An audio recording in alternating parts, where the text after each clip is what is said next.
delivery of justice. We, the members of the National Council on the Administration of Justice, convened for a high-level statutory and consultative meeting to strategize on upscaling measures to fight corruption, on how to enhance accountability to the public, and the seamless delivery of service to the people of Kenya. We have taken cognizance of the fact that we all collectively are bound to promote the constitutional values of accountability to the people of Kenya. We are also concerned that corruption persists as a complex national challenge and a sustainability threat, that corruption continues to compromise public institutions and to adversely impact on the service delivery and economic growth. Corruption also undermines accountability and erodes public confidence. We also appreciate that the justice sector plays a critical role in preventing, investigating, prosecuting, and adjudicating corruption cases. We also acknowledge that a large body of work has already been done to develop some policies, legal and administrative reforms on the fight against corruption, and to ensure that there is accountability in each of the agencies. Reaffirming the justice sector's resolve and continued commitment to scaling up efforts to combat corruption and reverse adverse impacts on the society. Noting that despite the series of the critical interventions undertaken to combat corruption, over time, the vice continues to evolve, hence the need for new approaches to address it. We therefore resolved to galvanize our collective efforts to provide strategic and focused leadership boldly and decisively in the fight against corruption. We resolved to prioritize systems and processes that will examine all the justice sector agencies and help them to identify corruption risk areas and to take remedial measures to seal opportunities for corruption. We will upscale digitization and automate processes within our institutions to secure efficiency, accountability, and seamless service delivery.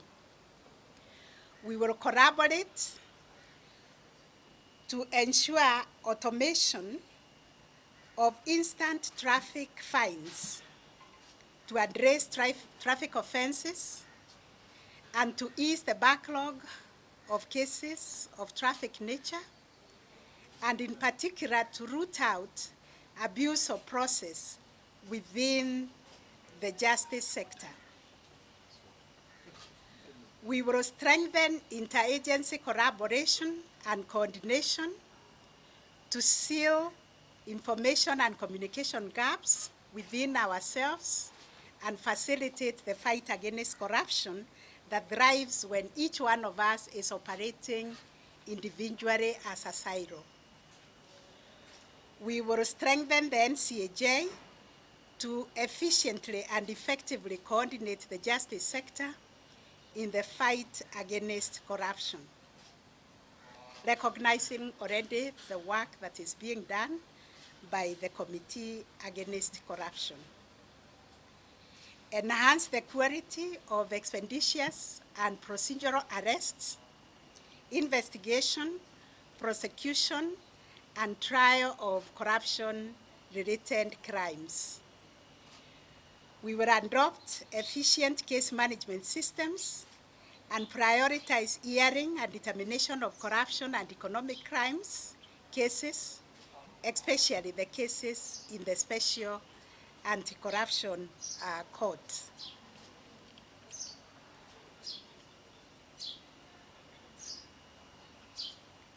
We will prioritize and mobilize adequate resource allocation in the justice sector to sustain the efforts to support the fight against corruption, ensure there is enhanced cooperation and efficient service delivery.